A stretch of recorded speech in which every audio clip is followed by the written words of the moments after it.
Había un hombre rico que se vestía de púrpura y de lino fino y hacía cada día banquete con esplendidez. Este versículo es el 16, el verso 16 del capítulo, el verso 19 del capítulo 16 de Lucas, que comienza diciendo: había un hombre rico. Quisiera que esta historia la ligáramos precisamente como lo hace el autor, el evangelista Lucas, entre el argumento, la línea temática, que es una de las características del Evangelio que dijimos desde las primeras pláticas cuando hablamos de las claves para leer el Evangelio de Lucas. Y este capítulo 16, verso 19, que comienza diciendo: había un hombre rico. Yo quisiera que lo conectáramos, por ejemplo, con lo inmediatamente anterior.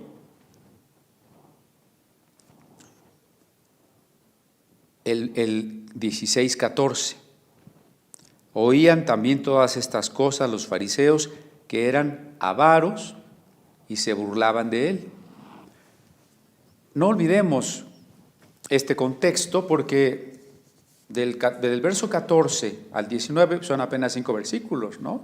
Claro, nos han tomado varios domingos, pero está muy cerca, pues este es el contexto, insisto, de la historia que Jesús está hablando a sus discípulos al principio del verso 16, pero también están escuchando los fariseos, y cuando Jesús dice que no seamos injustos con las riquezas, en aquella parábola del mayordomo injusto, los fariseos escuchaban y se burlaban de él. ¿Por qué se burlaban?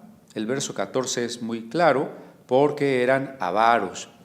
Y es entonces a estas personas avariciosas a las que Jesús les va a decir en el verso 15 que estas personas se justifican ante los demás como cumplidores de la ley, pero que Dios conoce que lo que hay en el corazón de ellos no es sublime, como pretenden ante la gente, sino que lo que está en el corazón de ellos es abominación a Dios.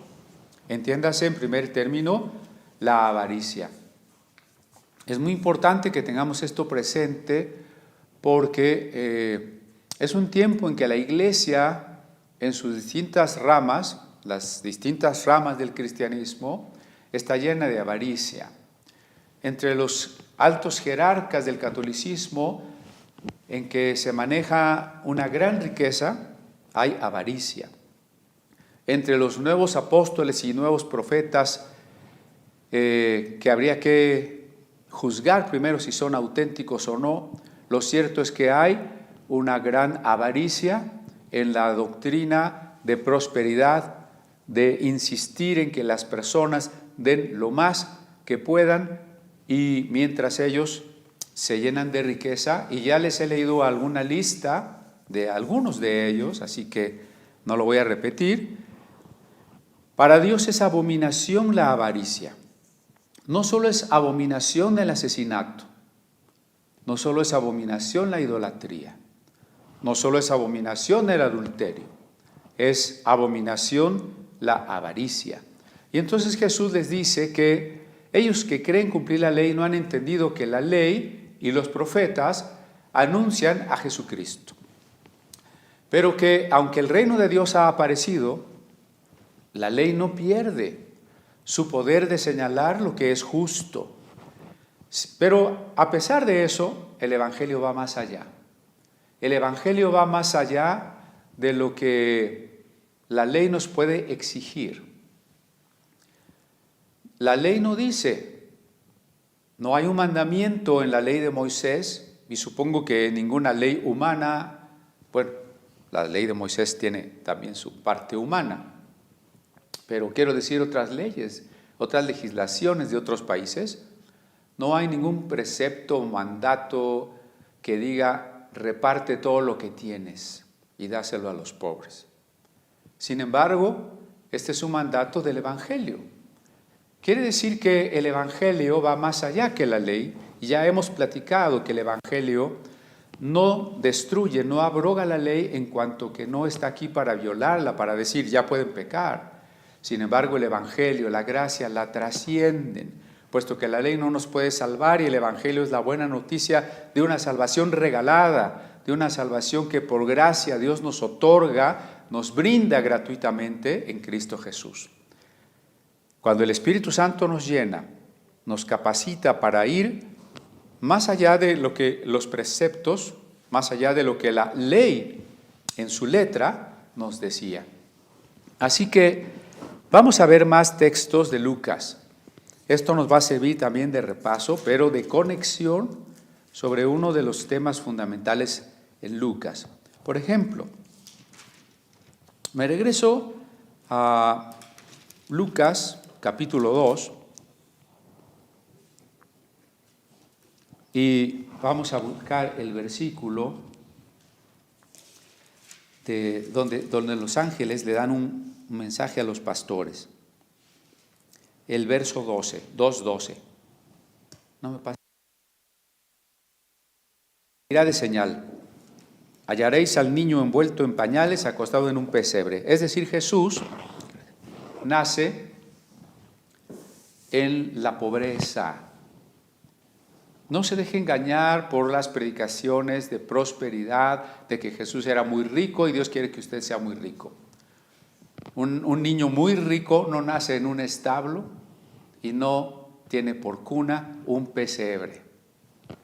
Si seguimos más adelante, Jesús es presentado en el templo. En el capítulo 2, verso 24, dice que sus padres llegaron para ofrecer, conforme a lo que se dice en la ley del Señor, un par de tórtolas o 2 palominos. Cuando Jesús iba a ser presentado como primogénito, consagrado a Dios, la ley indicaba que en esa presentación en el templo los padres debían ofrecer el sacrificio de un cordero. Pero, y aclara la ley, si los padres son pobres y no les alcanza para un cordero, pueden dar 2 palomitas. ¿Qué dieron José y María? Los padres ricos de Jesús, los padres José y María que andaban proclamando riqueza y prosperidad, dieron dos palomitas. María, la madre biológica de Jesús, José, el padre putativo de Jesús, dieron la ofrenda de los pobres. Ahora, en el capítulo 3, en el verso 11, la gente le ha preguntado a Juan el Bautista qué debe hacer. Y Juan responde: el que tiene 2 túnicas, dé al que no tiene, y el que tiene que comer, haga lo mismo. La predicación de Juan el Bautista es que compartamos lo que tenemos. He titulado a la predicación de hoy Responsabilidad evangélica por el prójimo. La verdad es que yo había pensado en otro título que tengo aquí apuntado, Responsabilidad evangélica de los ricos. Pero después dije, a ver, entonces los que no se sientan ricos van a decir, no tengo responsabilidad. Y entonces, platicando con Ángel, le digo, no vamos a poner este otro título, porque es la responsabilidad de cualquiera que tiene algo. ¿Es la responsabilidad del rico? Sí, y la parábola va a poner el caso extremo de un rico, muy rico. Pero eso no importa. Aquí Juan el Bautista dice, tú simplemente tienes 2 sacos, dale uno al que no tiene saco. Tienes que comer, tienes un bolillo, dale la mitad del bolillo al que no tiene nada que comer. Entonces la responsabilidad evangélica por el prójimo corresponde a todos nosotros. ¿Qué evangelio tan contrastantemente distinto? Si predicamos que Dios quiere que tú proclames riqueza, que tú tengas abundancia, que tú tengas todo lo que gustes, lujos que Dios quiere darte porque tú eres su hijo. Qué diferente evangelio a este que está predicando Juan el Bautista y está predicando Jesús. dale al que no tiene, dale a los pobres. Bueno, voy a seguir. Por ejemplo, Lucas 12. Vamos a Lucas 12. Digo, todo el capítulo, todo el libro ya ha estado insistiéndonos en la misericordia que Jesús ha manifestado en la convivencia, la amistad, la sanidad, la liberación a los marginados. Los pobres, las mujeres, los gentiles, los niños, los endemoniados, los leprosos, etcétera, ¿no? Pero en Lucas 12, verso 15, les dijo: mirad y guardaos de toda avaricia. Los fariseos eran avaros, está leyéndose en el capítulo 16, pero recuerden que en el 12 Jesús ya prevenía. 12, verso 15, guardaos de toda avaricia. Y nos da una razón. Porque la vida del hombre no consiste en la abundancia de los bienes que posee. Esta actividad febril que tenemos por ir de compras, por tener cosas nuevas, y aunque haya confinamiento por la pandemia, estamos ahí abarrotando las plazas porque ya necesitamos un traje nuevo, otros tenis, otro celular. Bueno, terrible. En el verso 21 del mismo capítulo 12, dice, todo esto ya lo hemos reflexionado, así que ahí están los videos. Así es el que se hace para sí tesoro y no es rico para con Dios. Porque es el final de la parábola, ¿no? De aquel hombre rico que dijo: pues es que yo ya tengo mucho para disfrutar la vida, ya he acumulado riquezas. Y entonces esa noche muere y su alma se pierde, y Jesús dice: ¿de qué sirve al hombre ganar el mundo y perder su alma? Así es el que hace para sí tesoro y no es rico para con Dios. Hay que ser ricos para con Dios. Ahora, el verso 33 del mismo capítulo 12. Vended lo que poseéis y dad limosna. Haced bolsas que no se envejezcan. ¿Ven? No hay un precepto en la ley que diga eso. El Evangelio va más allá de la ley. No estamos bajo la ley, no estamos obligados a cumplir la ley, somos libres de la ley. En el amor del Espíritu Santo vamos más allá de la ley. Y no porque nos convenzan de hacer las cosas por intereses mezquinos o por obligación. Aquel famoso texto de 2 a los Corintios: cada uno dé como propuso en su corazón, lo que sale de su corazón, no por tristeza o por necesidad. A veces por obligación, porque es que tú tienes que ser generoso, tú tienes que dar, tú tienes que ofrendar, tú tienes que diezmar. A veces por interés. Es que de todo lo que tú des, Dios te va a multiplicar, te va a regresar 10, 100 veces. Y cada predicador le incrementa el interés. Dios te va a regresar 100, 1000 veces lo que tú le des. Y ahí está la gente dando solo con el afán de que Dios le multiplique lo material y pueda llegar a ser una persona rica. En contraste con ello, vended lo que poseéis y dad limosna.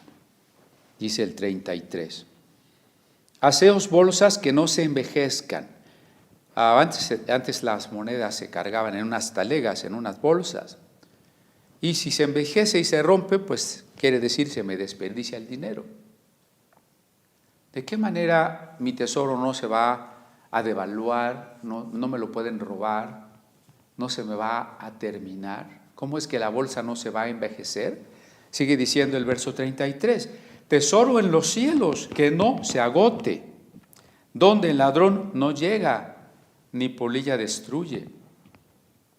Esos tesoros eternos. Todo lo que yo pueda acumular aquí en la tierra se va a acabar, y cuando yo me muera se va a quedar aquí, y yo no me voy a quedar aquí. Pero puedo hacer tesoros eternos. ¿Cuál es la única manera de hacer tesoros eternos? Ahí está otra de las grandes paradojas, un ágrafa de Jesús, es decir, un dicho no escrito en los evangelios, pero que Pablo atribuye a Jesús. Más bienaventurado es dar que recibir. La manera de hacernos tesoros eternos es dar. Y dice el siguiente verso, 12:34, donde está vuestro tesoro, allí estará también vuestro corazón. Todos los que estén insistiendo en la riqueza, en la prosperidad aquí en este mundo, lo reconozcan o no, tienen sus deseos, su corazón, sus últimas decisiones y anhelos aquí. El que da y el que vive para lo eterno tiene su corazón en lo celestial. Bueno, ahora Lucas 16, ya estamos en el capítulo, ¿no? En el 13, pero del 16 quiero reiterar también el 13, ningún siervo puede servir a dos señores, porque aborrecerá al uno y amará al otro, o estimará al uno y menospreciará al otro. No podéis servir a Dios y a Mamoná, a las riquezas.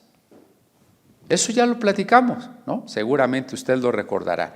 Y es entonces cuando los fariseos se burlaban porque eran avaros. Y entonces viene la historia enmarcada en este reclamo de Jesús, de que los fariseos hacen como que guardan la ley, que muchos cristianos hacen como que son espirituales, como que cumplen. Es que nosotros en la mañana hacemos nuestro devocional, es que llevamos nuestro plan de lecturas bíblicas, es que nosotros no tomamos, no fumamos, no nos drogamos. En nuestra iglesia no hay gente indecente, en nuestra iglesia no entran prostitutas, ni homosexuales, ni drogadictos, ni chavos banda. Aquí somos decentes. Bueno, pues esos, dice Jesús, parece que cumplen la ley, pero en su corazón hay abominación. Y un ejemplo de cómo faltaban a su responsabilidad económica los judíos es aquellos que justificaban el divorcio por cualquier cosa, y al entregarle a la mujer, a la esposa, una carta de divorcio, se desentendían económicamente de ella, y como la carta decía, eres libre para casarte con quien quieras, entonces ellos se lavaban las manos y decían, si tú encuentras otro marido ya es cosa tuya, de mí ya no eres una responsabilidad. E inmediatamente después Jesús cuenta esta historia que se llama el rico y Lázaro. Digo historia, aunque muchos le llaman parábola. Perdón, aquí hay una discusión con los exégetas. Unos dicen que es parábola, otros dicen que no es parábola. No es una discusión prioritaria, sin embargo yo me inclino que no es una parábola, porque no tiene, las parábolas no utilizan nombres propios. Las parábolas son figuras de tipo universal, en las que no necesariamente hay una literalidad, cuando, por ejemplo, la parábola de la moneda perdida, ¿no? Refiriéndose la moneda perdida al pecador, pero en sentido literal, usted no es una moneda. O la oveja perdida, usted no es un borrego. Son símbolos, ¿no? Sin embargo, aquí sí se habla de un hombre rico y de un hombre pobre, que literalmente la sociedad está dividida en los que pueden y en los que no pueden. Más que ricos y pobres, ¿no? Los que pueden, los que tienen poder, los que tienen salud, juventud, dinero, y los que no pueden. Se habla, por ejemplo, de morir e ir al seno de Abraham, lo cual es absolutamente cierto, no tiene nada de simbólico. Bueno, sí es figurativo. Ahora voy a explicar eso, ¿no? Se habla de unos hermanos que sobrevivieron al hombre muerto y que el muerto estaba preocupado por los hermanos no creyentes que aún estaban en la tierra, etc. Creo que es más una historia que yo llamaría un caso paradigmático. Al igual que las parábolas, es un caso que puede aplicarse en cualquier tiempo y en cualquier lugar, a todas las personas. En eso comparte con las parábolas. Pero más que una concatenación de figuras alegóricas, me parece aquí que aunque usa un lenguaje figurado, porque sí usa un lenguaje figurado, está hablando de algo que efectivamente sucede, y por eso le llamo un caso paradigmático. Pero antes de entrar de lleno a esta historia, solo quiero que vayamos a dos pasajes más de Lucas que todavía no estudiamos, pero que quiero que vayamos conectando con esta línea con respecto a la pobreza y la riqueza que maneja Lucas. Es el capítulo 18, en su verso 22. Cuando un joven rico se le acerca a Jesús y le dice: Maestro, ¿qué haré para poseer la vida eterna? Ese joven cree que ha guardado los mandamientos, cree que ha cumplido la ley, y Jesús le demuestra que no la ha cumplido, al igual que estos fariseos avaros que se creían sublimes frente a los demás, pero en cuyo corazón había abominación. Este joven era igual, era del mismo equipo, y Jesús le da una exigencia que demostraría que más allá de un cumplimiento exterior de la letra de la ley, él podía tener en su corazón amor por el prójimo, y le dice lo siguiente en el 22. Jesús, oyendo esto, le dijo: aún te falta una cosa. Vende todo lo que tienes y dalo a los pobres, y tendrás tesoros en el cielo, y ven y sígueme. ¿Notan el talento de Lucas para hilar el tema por todos sus capítulos tan maravillosamente? Otra vez hacer tesoros en los cielos. Otra vez la pregunta por lo que hay verdaderamente en el corazón y la preocupación de Dios por el pobre, sin que con eso avalemos la absolutamente equivocada interpretación de la teología de la liberación. El capítulo 19:8, finalmente el 19:8. Cuando un publicano, ladrón, y ya hemos platicado de los publicanos, recibe la visita de Jesús para comer en su casa, lo que significa comunión y amistad, este hombre llamado Zaqueo, este hombre es tocado por el Espíritu Santo y decide convertirse. ¿Y saben qué pasa cuando decide convertirse? En el verso que les dije, el 8. Entonces Zaqueo, puesto en pie, dijo al Señor: he aquí, Señor, la mitad de los bienes doy a los pobres. La mitad de mis bienes doy a los pobres.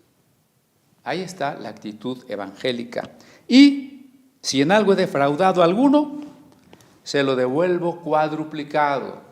Políticos cristianos, políticos convertidos, a ver si empiezan a devolver 4 veces lo robado, no les va a alcanzar, pero devuelvan lo que puedan. Bueno, regresemos a Lucas 16. Y entonces dice: había un hombre rico. Noten entonces que esta historia empieza con un contraste, ¿no? Después de decirnos que es insensatez confiar en las riquezas y que hay unas personas avaras que se burlan del mensaje de Jesús, él cuenta esta historia. Había un hombre rico. Este caso paradigmático nos va a llevar a los extremos de las situaciones que puede haber en esta tierra, pero nos abarca a todos. No solo a los ricos como este rico, ni a los pobres tan pobres como este pobre. Esta parábola nos abarca a todos, como en el caso de Job. Job también es el caso hipotético de un hombre que hubiese sufrido más que todos en el mundo, que hubiese sido el más justo y el más rico que cualquiera, y hubiese sufrido y perdido más que cualquiera. Bueno, esta es la misma idea de esta historia. Este hombre rico se vestía de púrpura y de lino fino y hacía cada día banquete con esplendidez. Pensemos en todo lo que implica esto. Por ejemplo, en la ropa. La púrpura era un color que se hacía a partir de unos moluscos marinos y que era un teñidor muy caro. La ropa púrpura era carísima, era además una distinción para personas importantes, lo mismo que el lino, una tela blanca, el lino finísimo. Quiere decir que este hombre era una persona famosa, importante, socialmente reconocida, distinguida, y si esta persona puede hacer banquetes todos los días, y en un banquete hay muchísima comida, lo que usted quiera, lo que se le antoje, además mucha de esa comida se desperdicia, no hay banquete sin bebidas espirituosas y sin música, por supuesto guapachosa, porque si no, qué aburrido, nos vamos a dormir. Si son de esos himnos que cantan en comunidad apostólica, pues no es banquete.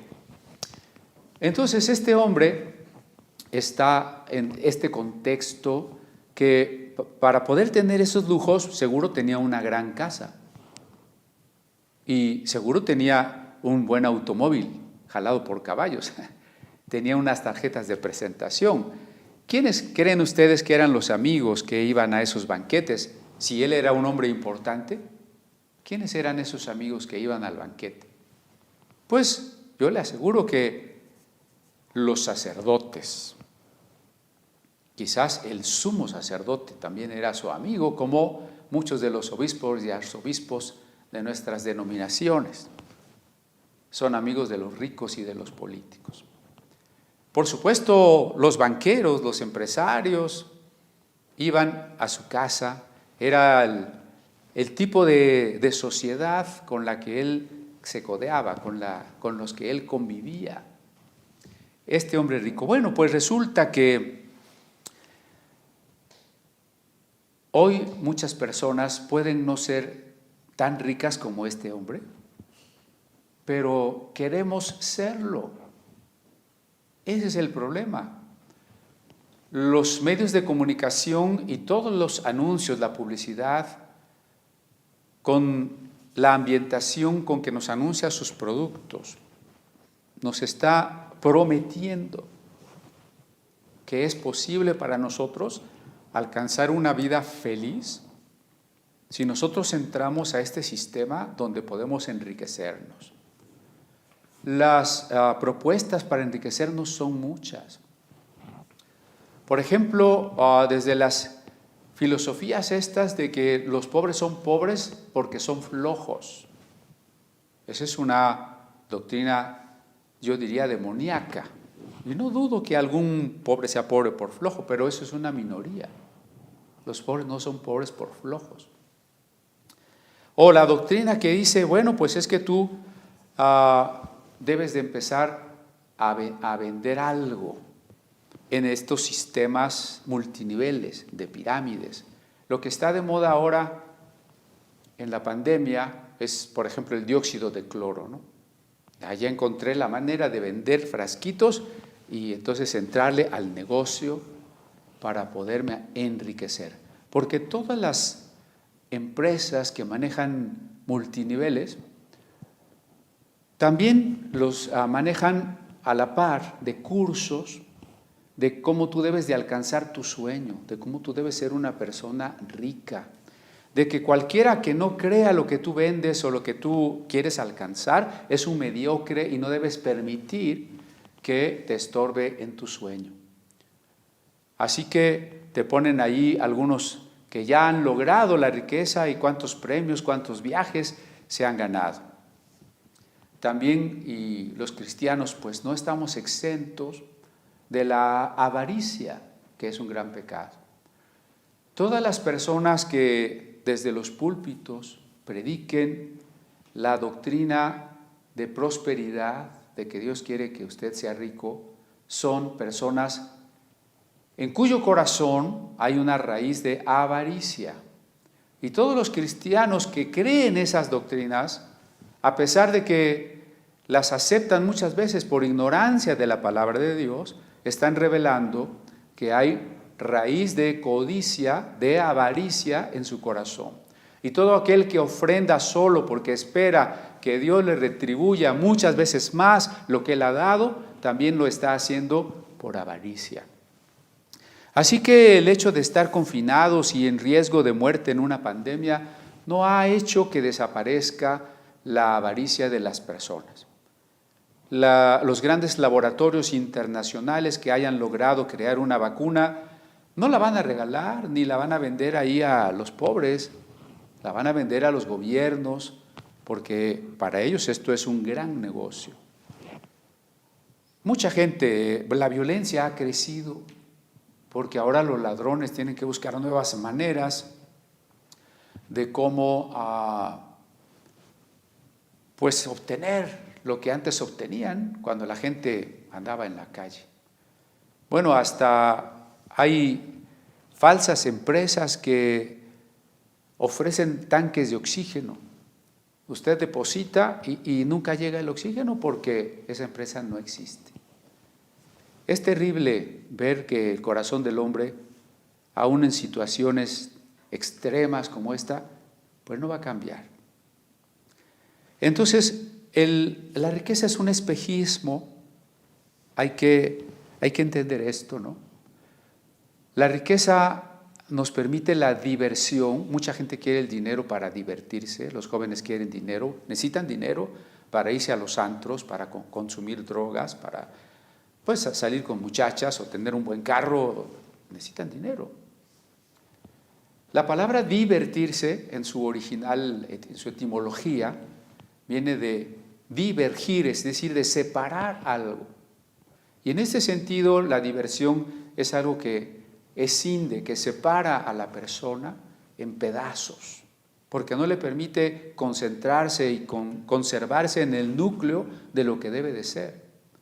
Así que cuidado cuando, por no vivir en una comunión con Dios, por no estar siendo laboriosos en los trabajos que tenemos aún en casa, estamos de ociosos y entonces nos aburrimos. ¿Y qué queremos? Divertirnos, diluirnos en la búsqueda del placer.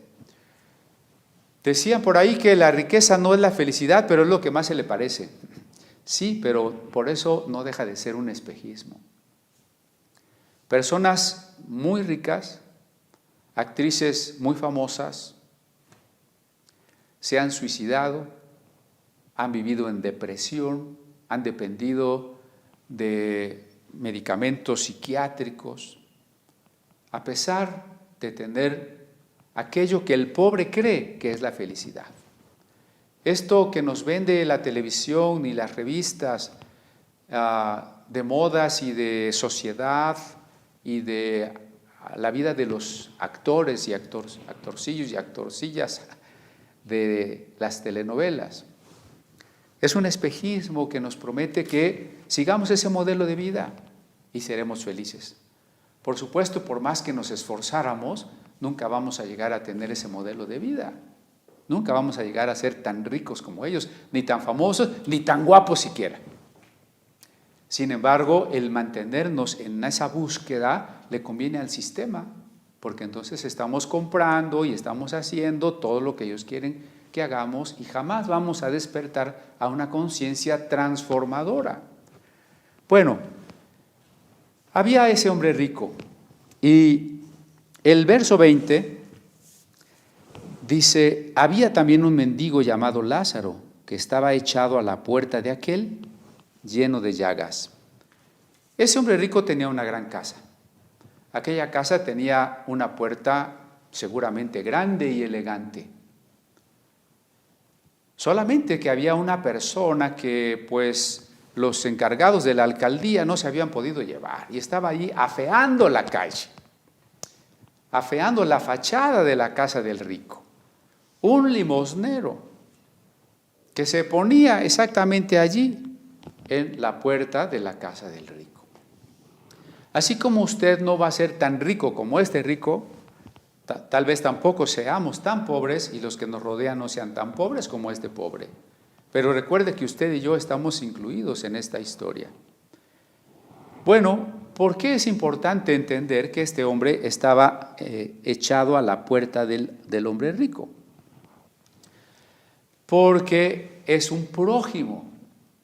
Acuérdense que la palabra prójimo quiere decir el más cercano, el próximo, el que está allí. Y entonces cuando nosotros nos estamos preocupando por ser buenos cristianos, sí, hermanos, es que vamos a orar. El día de hoy nos toca orar por los niños de Vietnam.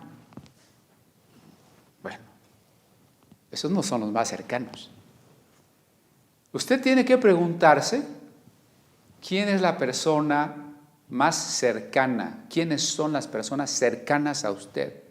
Familiares o no, pero están cercanos. Este hombre, este mendigo, no era un familiar del rico, pero estaba cercano, tan cercano como en mi puerta, ¿no? Estaba a mi puerta. Tal vez el más cercano a nosotros no sea un mendigo, pero sí es alguien que tiene una necesidad. Y si usted tiene 2 túnicas, le puede dar una al que no tiene. Suficiente, aunque no sea ni usted muy rico, ni él sea un mendigo. Sin embargo, el caso tiene que ser paradigmático. Y entonces este es un mendigo que además está enfermo, está lleno de llagas. Cuando más o menos tenemos lo necesario, a veces olvidamos lo que significa la angustia por la pobreza. Si el Señor no ha permitido que nos falte aún lo indispensable, tratemos de ponernos en el lugar, de ponernos en los zapatos del que no tiene lo indispensable, porque de lo contrario, olvidamos que la pobreza realmente produce un desazón, zozobra, angustia. Como diría Pablo, he tenido en la épocas en la vida, de abundancia y épocas de escasez.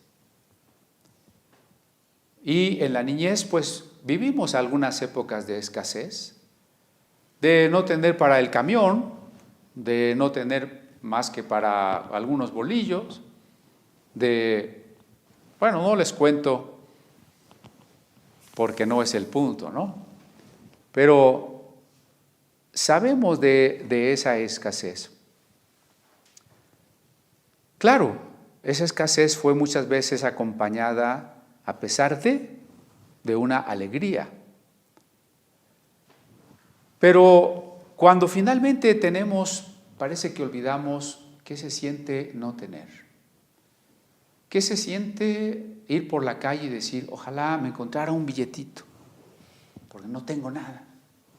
Ojalá me encontrara un conocido en este cafecito donde uno se asoma y me invitara a cenar, porque pues aquí yo me ando muriendo de frío y de hambre y nadie me ayuda. Tenemos que pensar en eso. Ni usted ni yo vamos a resolver la pobreza de toda la sociedad, ni de los millones de pobres que hay en México y que cada vez hay más pobres. A los pobres siempre los tendréis con vosotros, dice Jesús. O sea, no vamos a resolver el problema, pero tampoco es un pretexto para decir, pues entonces no hago nada. Sí tengo una responsabilidad con el que Dios me ponga ahí cerca. Y en este caso, pues este hombre, porque póngase a pensar, si está tirado ahí en la calle, hoy han inventado el término un hombre en situación de calle, en situación de calle. ¿Qué se siente anímicamente, pues, para nuestro ánimo? ¿Qué sentimos? No tener trabajo, tener que pedir limosna. Probablemente este no era un hombre joven y estar enfermo, lleno de llagas. Ahora, ya leímos algo de la ley de Moisés con respecto a la llaga. ¿Se acuerdan cuando hablamos del cubrebocas? Que el Levítico habla de ponerse cubrebocas. Revise los videos. Bueno, pues este es un hombre con llagas. Entonces, para la gente que pase, es una persona inmunda. Y más vale que si le llegas a dar algo, pues se lo des de lejitos, porque te puede contagiar. Es una persona inmunda. Nadie la va a llevar a su casa. No la van a aceptar en ninguna sinagoga. No tiene amigos, no tiene conocidos. Simplemente cuando usted está buscando trabajo y no lo encuentra, la sensación de minusvalía de su persona es muy grande. La sensación de fracaso, la incertidumbre por el futuro. Y cuando eso implica que no podemos dar a la familia, proporcionarle lo que necesita, lo más indispensable. No solamente a veces un poco de comida. ¿Cuántas veces no pudimos atender a la familia, llevarla a un médico o comprarle unos medicamentos porque no había dinero? ¿Cuántas veces no pudimos proporcionarle educación porque no había dinero? Es triste, ¿no? La misma higiene requiere dinero. Esos pobres cochinos que no se bañan, pues ¿cómo se van a bañar si no tienen agua en esas colonias? Si no tienen ni para jabón. Bueno, Entonces este hombre estaba en una situación de enfermedad, de pobreza, de angustia del alma, ¿no? Sin embargo, quiero que veamos aquí la diferencia ante los ojos de Dios. Acuérdense lo que acabamos de leer en el versículo 15 del mismo capítulo. Mas Dios, la segunda parte del verso 15, mas Dios conoce vuestros corazones, lo que los hombres tienen por sublime delante de Dios es abominación. Este hombre rico era sublime, es algo que la gente quisiera ser, alguien grandioso, ¿no? Alguien aceptado. Cuando usted va a una oficina de gobierno, cuando usted va a un banco o a tratar cualquier asunto, si usted llega con un traje fino, un buen corte de pelo, se ve bien comido, un buen carro, lo van a atender muy bien. Si usted es un pordiosero, seguramente no lo van a dejar ni siquiera entrar a un restaurante. A veces con el simple hecho de que usted no lleve corbata. Bueno, para los hombres era algo sublime la posición, llegar a un día a alcanzar, a ser como este hombre rico y famoso, que puede disfrutarlo todo, que puede divertirse andando en su yate, en su jet privado, rodeado de mujeres hermosas, de vinos carísimos. Pero para Dios eso es abominación. ¿Y sabe cómo lo demuestra aquí la historia? Que el verso 19 no nos proporciona el nombre de la persona rica. Eso quiere decir que la historia olvidó el nombre de esa persona. Y recuerde qué importante es el nombre en la Biblia, porque el nombre representa lo que la persona es. Por eso cuando se habla del nombre de Dios, y que en realidad son los nombres de Dios, lo que se quiere enseñar es cualidades de la persona divina. No vayamos a caer en esas supersticiones que no dejan de estar de moda por ahí en las redes, de que es que Dios se llama así y tienes que pronunciarlo así, porque si lo pronuncias de esta otra manera es un paganismo. No sea ingenuo, hermano, no se deje engañar por estos judaizantes ignorantes. El nombre es una revelación de la persona, nada más. No tiene nada que ver con magia, con pronunciación. Que el nombre de este rico se haya olvidado quiere decir que su persona no tuvo última importancia. Mientras que se dice que el mendigo que estaba a la puerta se llamaba Lázaro. Esto es sorprendente porque Lázaro puede significar algo así como ayuda de Dios. Un nombre un tanto cuanto contradictorio, ¿no?, para la situación de este hombre. Sin embargo, usted y yo no conocemos los nombres de los mendigos. Cuando usted va por la calle, a veces se encuentra un mendigo y dice, no le doy porque esos ganan más que yo. Puede ser, o sea, no estoy diciendo que siempre le tiene que dar. Déjese guiar por el Espíritu Santo. No por la codicia de no dar nunca, ni por la candidez de dar siempre. Déjese guiar por el Espíritu Santo. Pero bueno, el punto es que si llegamos a darle a un mendigo, casi no lo volteamos a ver. Nada más ponemos la moneda, ¿no? Ahora, qué diferente, quizá una sonrisa, una plática. ¿Y usted cómo se llama? ¿Usted sabe cómo se llama ese mendigo que siempre se pone allí en tal esquina? Nadie sabe. Cómo Dios ve las cosas diferentes, ¿no? Que se mantenga el nombre del pobre significa que pervive, que permanece, que es importante para Dios esta persona, mientras que la otra no lo fue. Tenemos aquí una de las muchas pinturas que a lo largo de la historia de la iconografía cristiana se han elaborado con esta historia del pobre y del rico. Y la historia, bueno, en un plano bidimensional, nos va poniendo los diferentes episodios. Por lo pronto, en el primer episodio está este pobre ahí echado, cubierto con las llagas. Bueno, pues este pobre está tan indefenso que ansiaba saciarse de las migajas que caían de la mesa del rico, y aún los perros venían y le lamían las llagas. Está tan falto de fuerzas que, bueno, los propios perros están encima de él. No digo que los quiera correr de ahí, pero lo que sí es cierto es que el perro, entre el mundo judío, era un animal impuro. No es un animal doméstico en estos tiempos, como hoy usted tiene su perrito en su casa y pues lo quiere mucho, hasta se duerme en su cama y usted lo lleva a la peluquería y es más afortunado que algunos niños, ¿no? Bueno, no había esta idea de tener perros en casa, eran animales inmundos, eran perros callejeros, casi salvajes.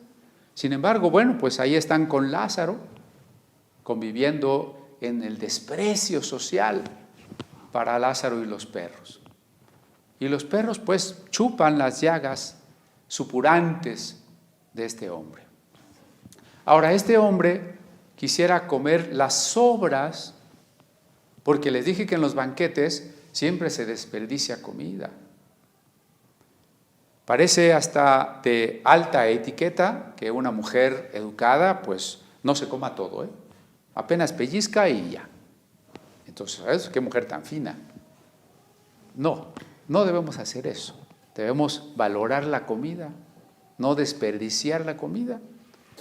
Y sobre todo, pues, compartir la comida. Pero lo que se quiere decir es que este hombre, fíjense, está a la puerta de la casa del rico, pero el rico nunca sale a verlo, nunca le da de comer, nunca lo invita a su casa, ya eso ya es mucho decir. Pero la Biblia sí habla de la hospitalidad, la Biblia sí habla de meter a los pobres en casa, eso es definitivo en la Biblia. Pero obvio el rico no hace eso, ni siquiera las sobras, ni siquiera las migajas le dan al pobre. Y el pobre pues tenía hambre, se le antojaba, se imaginaba que tal vez de aquellas sobras algún día le iban a dar algo. No le daban nada. Ahora, yo quisiera que en este verso 21 pensemos en la relación que hay entre los ricos y los pobres, o más específicamente, entre los que tienen algo y los que tienen menos. Los que tienen algo y los que tienen menos. Tampoco quiero que usemos textos circunloquios, diríamos, que pretenden evadir la realidad, ¿no? Como los menos favorecidos. Eso es una manera de no decir injusticia. O los rezagados. ¿Rezagados de qué? De todo este desarrollo que ahora estamos repartiendo, dicen los políticos, ¿no? Eufemismos para no decir la verdad. Hay injusticia. Y esa es la relación que hay entre los pobres y los ricos. Mire, primera, no caigamos en supersticiones. ¿Qué son supersticiones? Bueno, pues por ejemplo, enseñar a la gente que ya decretamos que este año va a ser de abundancia. Que si tenemos fe en Dios, nada más declaremos que el dinero va a venir. Que si tenemos fe, visualicemos, oremos, reclamemos, confesemos, decretemos y declaremos riqueza y va a venir riqueza. No, hermano, eso es superstición. Estoy triste porque aún pastores y maestros de la iglesia son tan supersticiosos. Por ahí están poniendo videos de que oración para pedir la protección divina. Mire, ¿Existe algún tipo de oración que me garantiza que si yo la hago de esa manera voy a tener la protección divina? Entonces ya me regresé a la idea de los ensalmos, de los rezos, de las fórmulas mágicas, de los ritos. Y además ya me regresé a suponer que ahí está un Dios al que yo puedo manipular. Si yo hago este tipo de oración, entonces Dios me va a proteger. Si no la hago, pues no me va a proteger. Entonces yo tengo que manipular a Dios. Todo tipo de videos y oraciones y propuestas que le hagan de, mira, haz este tipo de oración por sanidad, esta por protección, esta por liberación, eso es superstición. Dejemos que Dios haga su voluntad en nosotros. Punto. Si yo no le pido a Dios que me proteja, ¿no me va a proteger? Mire, me voy a atrever a decirle algo. Si yo no le pido a Dios que me proteja, Él me protege.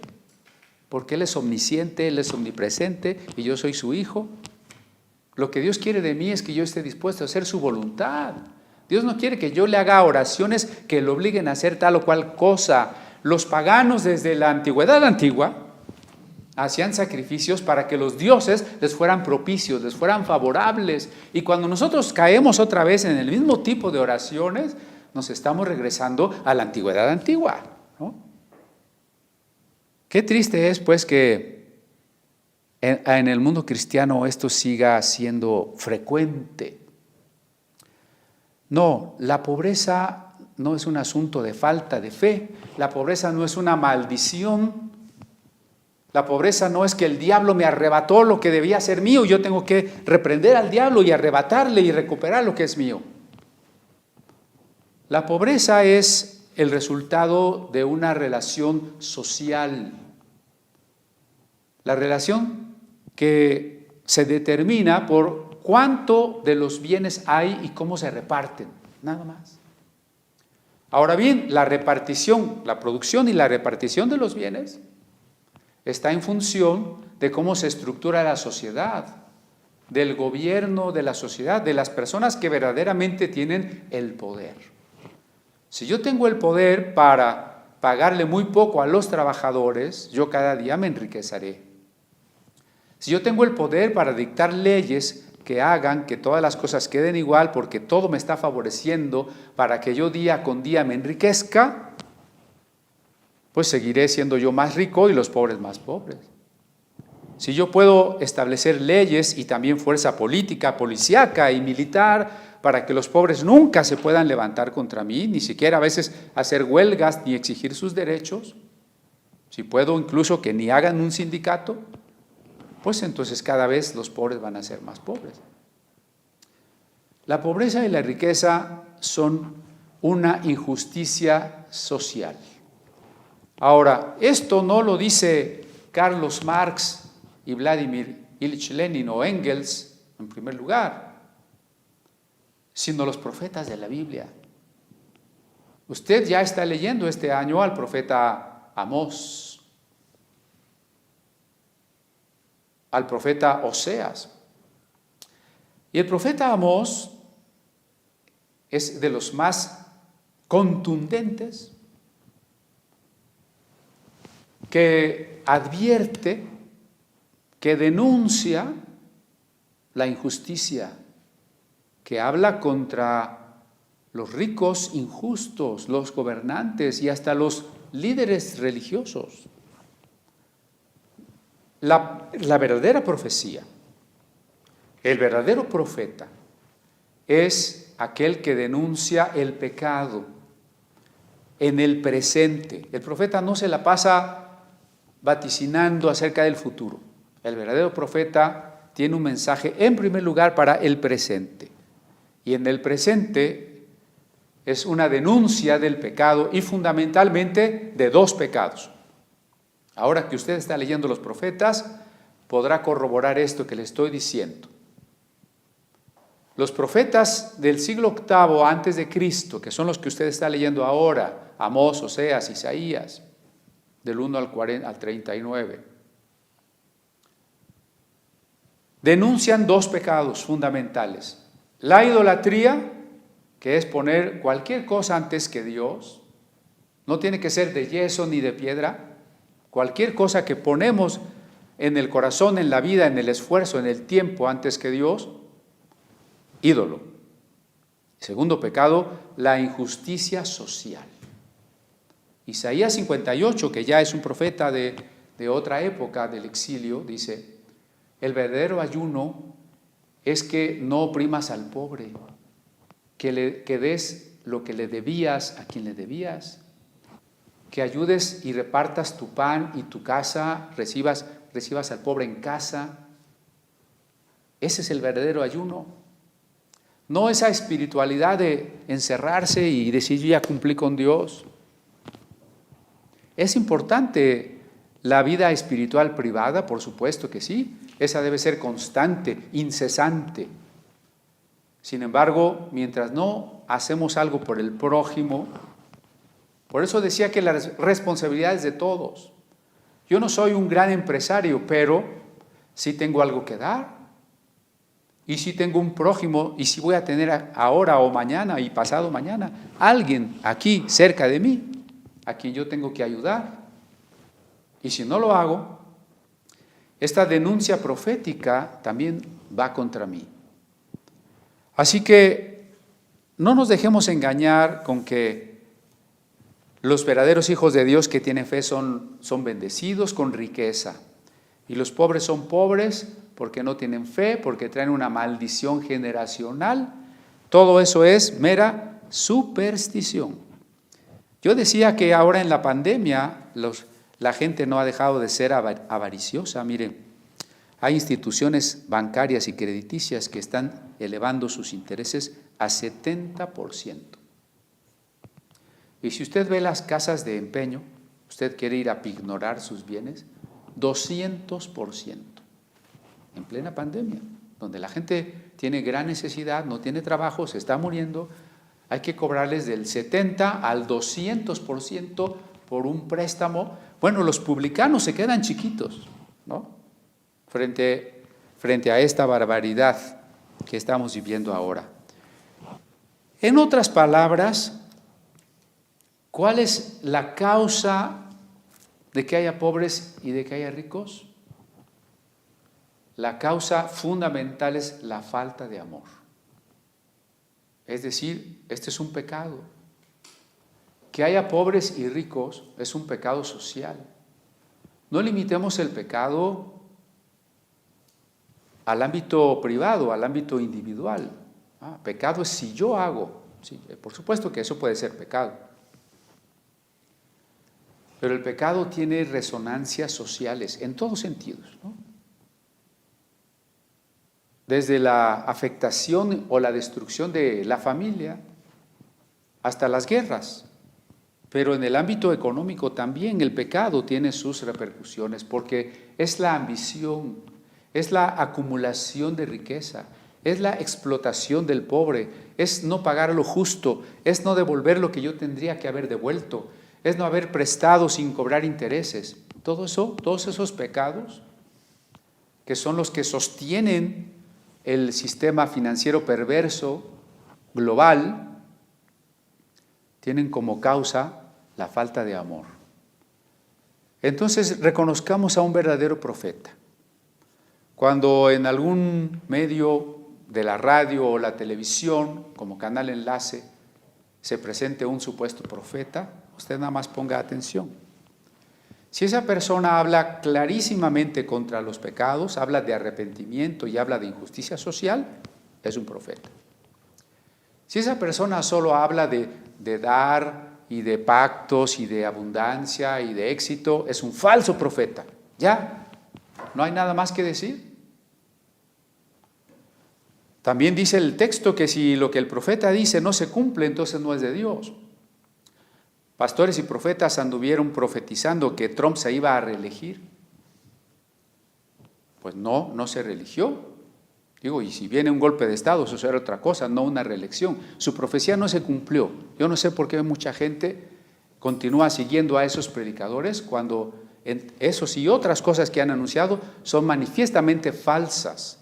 Y Moisés nos advirtió, si lo que dice el profeta no se cumple, no tengas temor del tal profeta.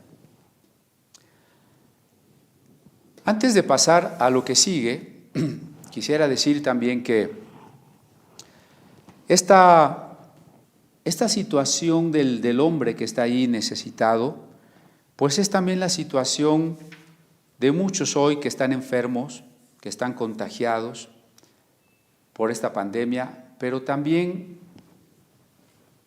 que hay otro tipo de rechazados. ¿Quiénes son ahora los rechazados? Mire, por ejemplo, hay una ley electoral en México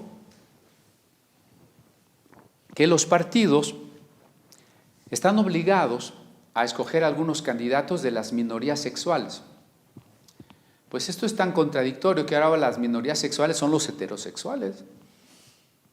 Así de tonta es esa ley, ¿no?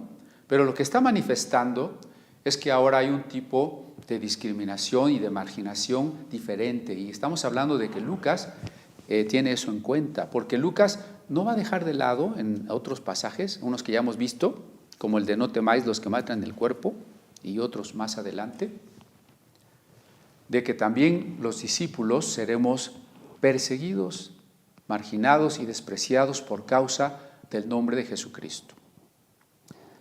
Ahora que pues las redes sociales nos espían más, cada vez más, ya de esto ya habíamos hablado un domingo también. Bueno, ahora con los nuevos términos de WhatsApp, mucha gente ha migrado a otras plataformas, tratando de no ser espiada. Bueno, eso es muy difícil, pero sí quiero aprovechar para una cosa.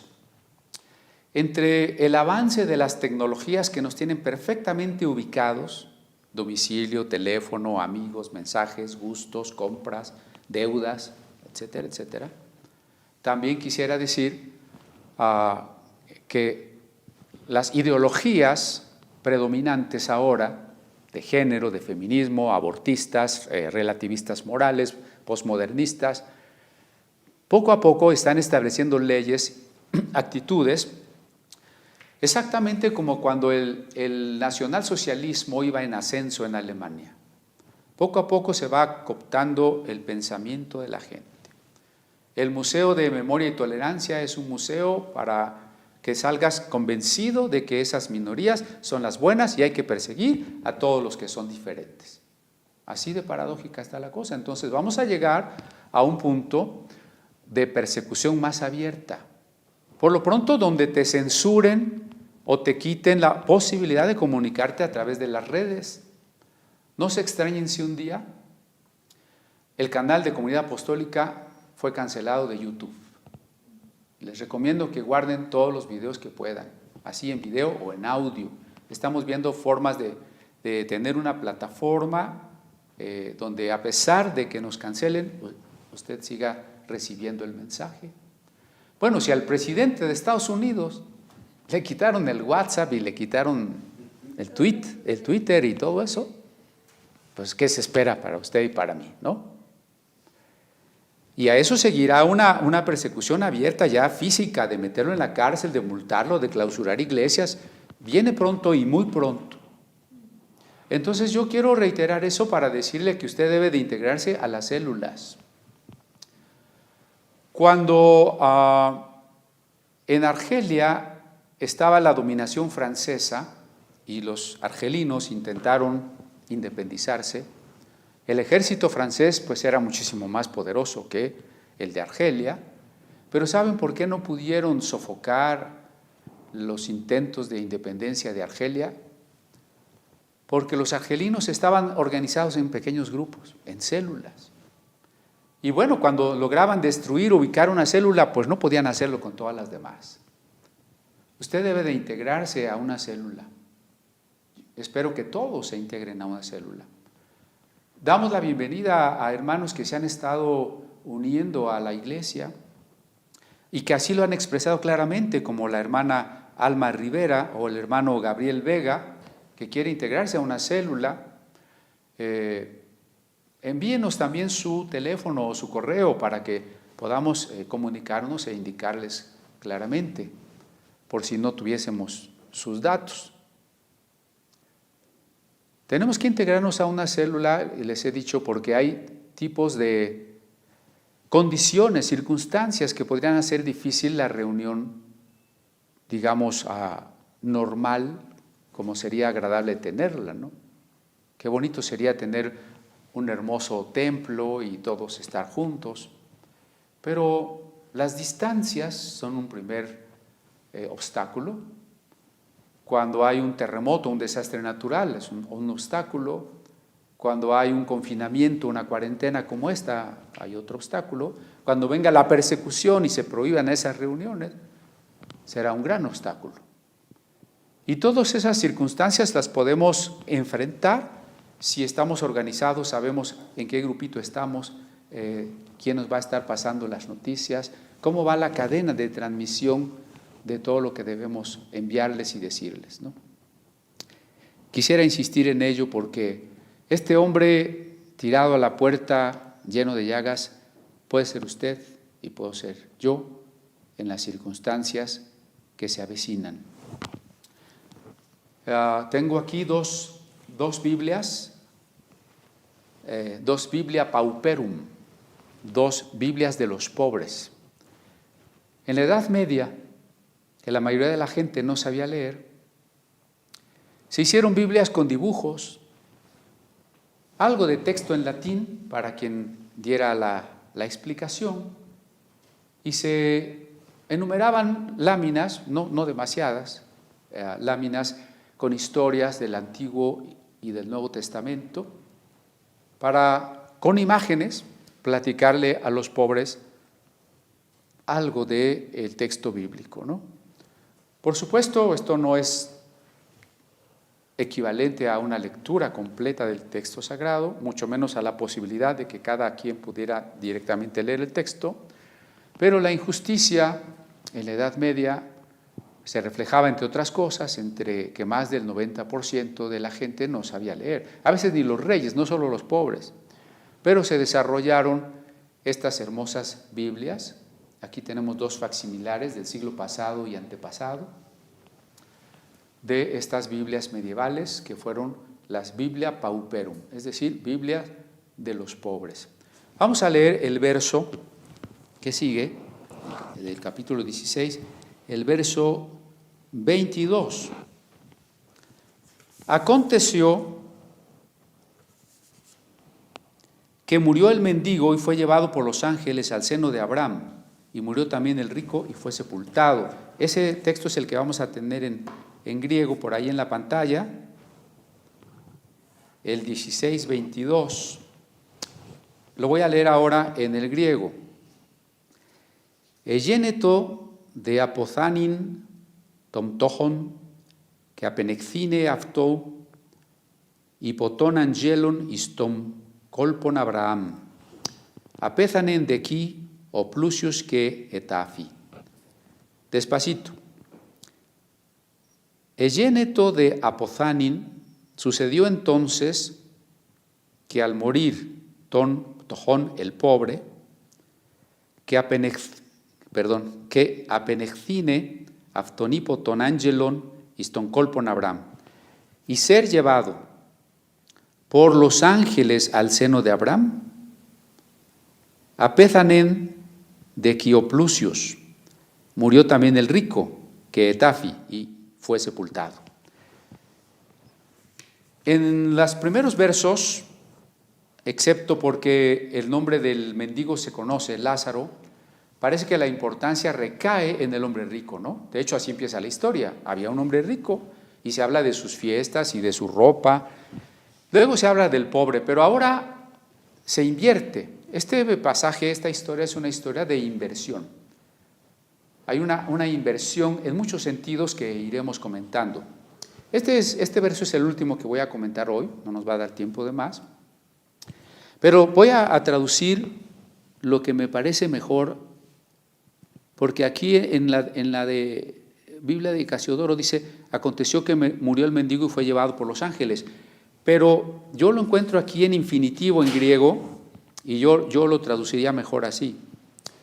Sucedió entonces que al morir el pobre y ser llevado por los ángeles al seno de Abraham, murió también el rico. Es decir, la muerte del rico está en un segundo plano, porque lo importante es que al morir el pobre fue llevado por los ángeles al seno de Abraham.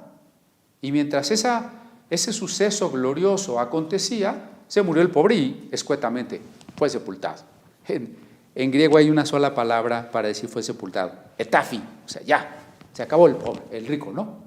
Entonces, bueno, esto es interesante porque la muerte nos va a llegar a todos. Hoy le voy a decir una frase que yo espero que usted guarde en su memoria. Aunque la muerte es muy dolorosa, nuestra muerte o la de nuestros seres queridos más, aunque para nosotros la muerte es muy dolorosa, la muerte es natural.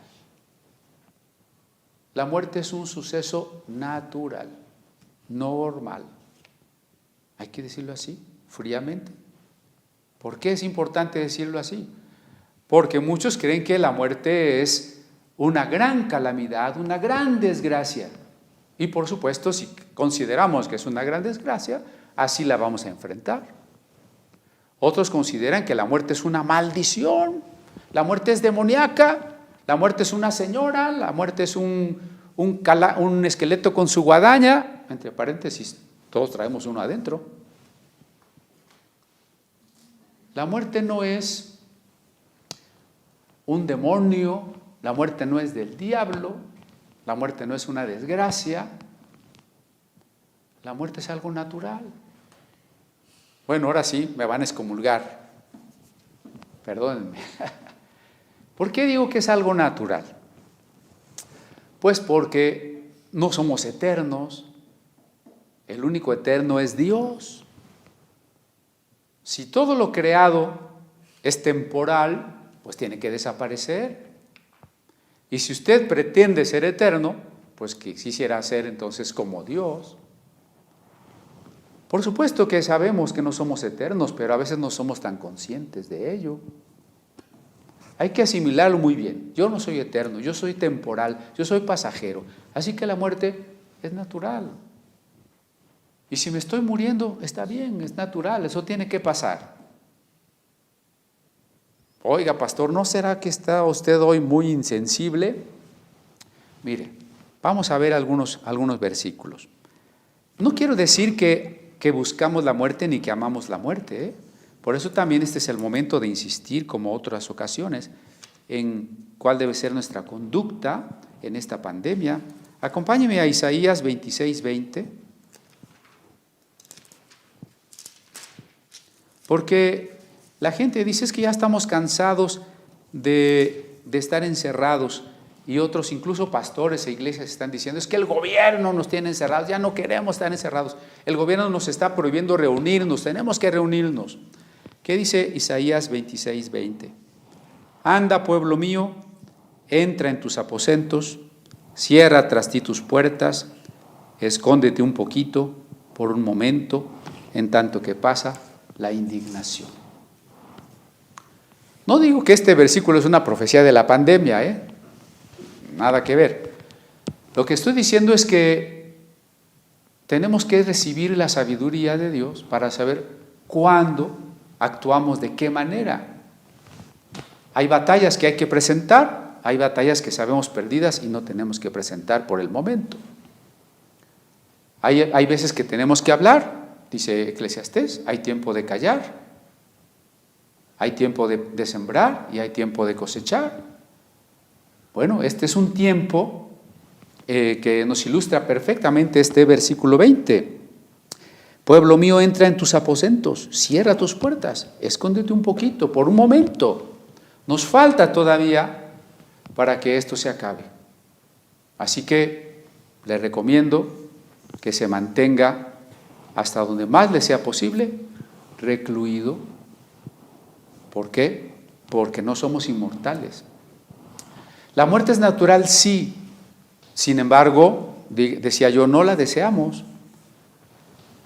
Hay otras ocasiones en que la muerte, pues, no es exactamente natural. Por ejemplo, cuando la vida se acorta. Se acorta porque alguien abortó a ese ser que venía al mundo. Se acorta porque alguien asesinó a una persona. Se acorta porque usted no cuidó su salud. No me venga a decir que era el tiempo de Dios. Aquí hay un error que algunos cristianos están cometiendo. No lleves a esta persona, este contagiado de COVID, a este familiar, no lo lleves al hospital porque en el hospital los están matando. Ese pensamiento absurdo ha hecho que muchas personas se mueran. Esta enfermedad evoluciona tan rápido que usted no debe perder días ni horas. Usted debe atenderse inmediatamente. En cuanto su oxigenación está en menos de 90, usted tendría que ver la manera de estar en un hospital. Luego, bueno, es que no te deben de intubar porque te mueres. No. Las personas que van a ser intubadas es porque es la única posibilidad que queda de que sobrevivan. Es una posibilidad pequeña, ciertamente, la mayoría ni así va a sobrevivir, pero muchos sí han sobrevivido gracias a que los intubaron. De otra manera, ya se hubieran muerto. Entonces, cuidado, no caigamos en estos errores. La muerte es natural, pero nosotros, cuando acortamos la vida, cuando le quitamos a una persona días, meses, años de deleite, del don de la vida en esta tierra, estamos haciendo algo indebido. También, a veces la vida,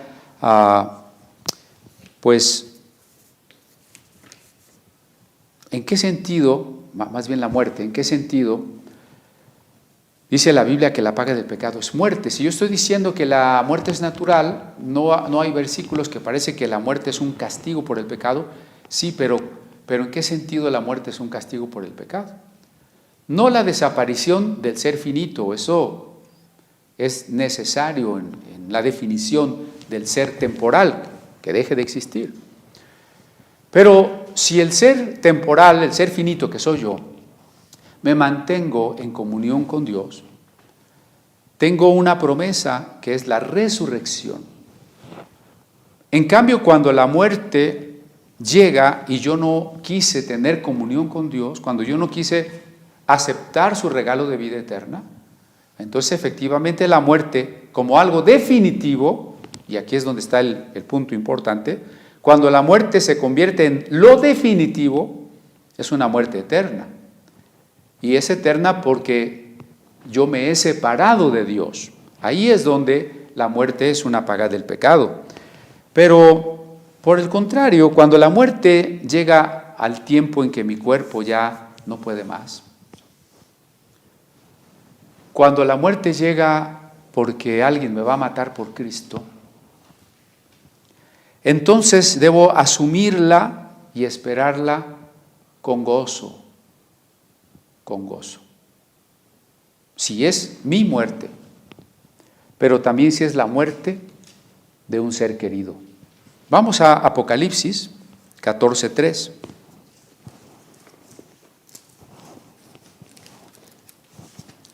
Yo sé que este pasaje de Lucas, que nos va a hablar la próxima semana, de qué pasa con el que se muere, ¿no? ¿Qué pasa con el alma del muerto?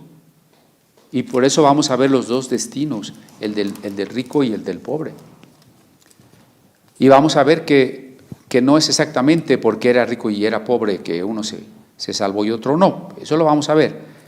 Pero ya que el tema tiene que ver con la muerte y muchos de nosotros hemos tenido pérdidas de personas cercanas, y más en este tiempo, en esta semana incluso, y otros podemos tenerlas en los días subsecuentes, tenemos que tener muy claro cuál es nuestra postura frente a la muerte. No es que deseemos que la persona se vaya, por supuesto que no.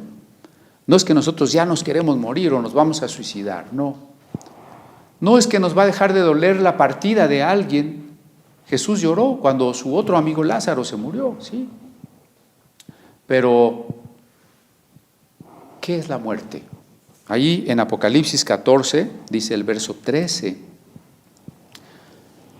Bueno, leamos desde el 12, ¿no? Aquí está la paciencia de los santos. Paciencia es soportar el sufrimiento sin perder la fe. No crea que la fe es evitarnos problemas, ¿eh? La fe es saber que Dios está con nosotros. Y paciencia es seguir teniendo la fe en medio de la tribulación, en medio del dolor más grande. Aquí está la paciencia de los santos, los que guardan los mandamientos de Dios y la fe de Jesús. Oí una voz desde el cielo que me decía: escribe, bienaventurados de aquí en adelante los muertos que mueren en el Señor. Yo estoy diciendo que la muerte es algo natural, sí. Polvo eres y al polvo volverás. Pero el texto va más allá todavía. Bienaventurados los que mueren. Ah, caray. Con todo el dolor que me causa la partida de mi ser amado, tengo que pensar que Él es bienaventurado porque ha muerto en el Señor. Y todo el que muere en el Señor, sigue diciendo el texto, sí, dice el Espíritu, descansarán de sus trabajos porque sus obras con ellos siguen. Todos los que han muerto ahora están descansando de su enfermedad en primer lugar.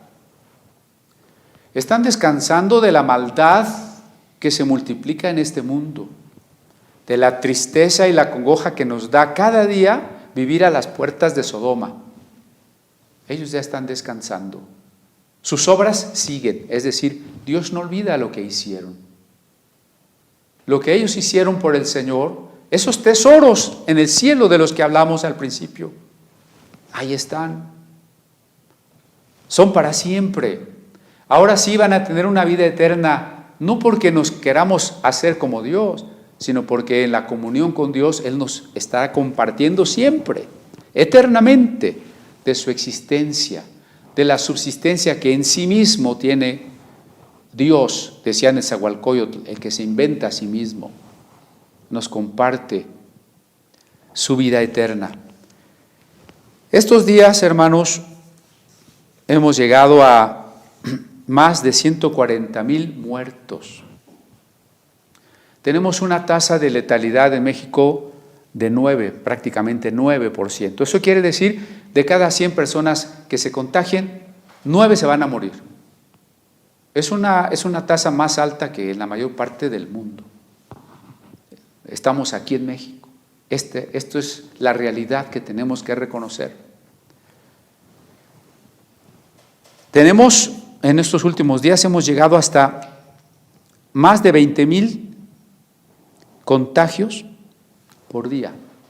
Imagínense, estamos sufriendo ya secuelas de diciembre, donde la tercera parte de todos los casos se dio en diciembre. ¿Por qué? Por la desobediencia, por el anhelo de la riqueza, de la diversión de la que hablamos al principio. Vienen, los hospitales están llenos. Yo dije que busquemos un hospital. Bueno, pues el problema va a ser si encontramos un hospital. Están faltando medicinas, incluso antiinflamatorios ya, se están escaseando. Se han escaseado los tanques de oxígeno. No acepte productos milagro, no sirven para nada. Y sobre todo, no confundamos la fe. Porque hay quien dice, pues que si tienes fe no te va a pasar nada. Creo que ya quedó suficientemente demostrado, tristemente demostrado, que muchos hermanos que creyeron eso se descuidaron, se enfermaron y muchos se murieron. ¿Es que tienes fe en la vacuna o en Jesús? No revolvamos la magnesia con la gimnasia. La vacuna no es un asunto de fe, porque la ciencia no es un asunto de fe. La ciencia es un asunto de hechos, esto es o no es, punto. La fe, que es la decisión de entregarle nuestra vida a Dios, no tiene que ver con la vacuna, no tiene que ver con que yo no me vacuno porque Jesús me protege, o si me vacuno es porque no tengo fe. No revolvamos, por favor. ¿Cómo? Ya no sé ni cómo explicarme. Las vacunas se van a tardar mucho en aplicarse en nuestro país, somos muchísima población. Quizás, cuando menos, hasta marzo del próximo año se esté terminando de vacunar. Entonces, a algunos nos faltan muchos meses. Claro, la ventaja es que al vacunar médicos, enfermeras, ancianos, bueno, se está ayudando con eso a detener en los puntos más vulnerables y que probablemente ya haya una desocupación de algunas camas en los hospitales. Cuando a usted le toque vacunarse, bueno, la vacuna va a requerir 2 dosis y cuando menos hasta una semana después de la segunda dosis, usted todavía es susceptible de contagiarse. No debe descuidarse. Tampoco vaya a tratar de que le pongan la primera dosis de un laboratorio y la otra de otro laboratorio, pues eso sí puede ser bastante perjudicial. La insistencia es, hay que cuidarnos. Esto está todavía en su punto más alto. Yo no dudo que enero y febrero sea peor todavía. Y por eso quiero cerrar con esos últimos 2 versículos, 3 versículos, ¿no? El primero es el de Isaías. Pueblo, escóndete en tus aposentos, en tanto que pasa esta plaga, ¿sí? El segundo versículo, que está en Lucas 16, los ángeles llevaron a Lázaro al seno de Abraham. Ya en el instante mismo de la partida, en el trance de esta vida, de salir de este cuerpo, en ese momento ya los ángeles, los enviados de Dios, nos están llevando al seno de Abraham. Ya veremos la otra semana qué es eso del seno de Abraham. Pero en pocas palabras implica salvación. Y último versículo, bienaventurados los que de ahora en adelante mueren en el Señor, porque ellos descansan de sus trabajos, dice el Espíritu, pero las obras, los tesoros que hicieron, con ellos siguen. No se desanime, hermano, no tema a la muerte, tampoco se descuide, vivamos todo el tiempo la más larga vida que como una bendición Dios puede otorgarnos. No seamos codiciosos. La vida del hombre no consiste en la abundancia de los bienes que posee. La responsabilidad de nosotros mientras estamos vivos es compartir lo que tenemos con el más cercano. No importa que no sea un mendigo ni que usted no sea un millonario. Todos debemos y todos tenemos algo que compartir con el necesitado que está cerca de nosotros.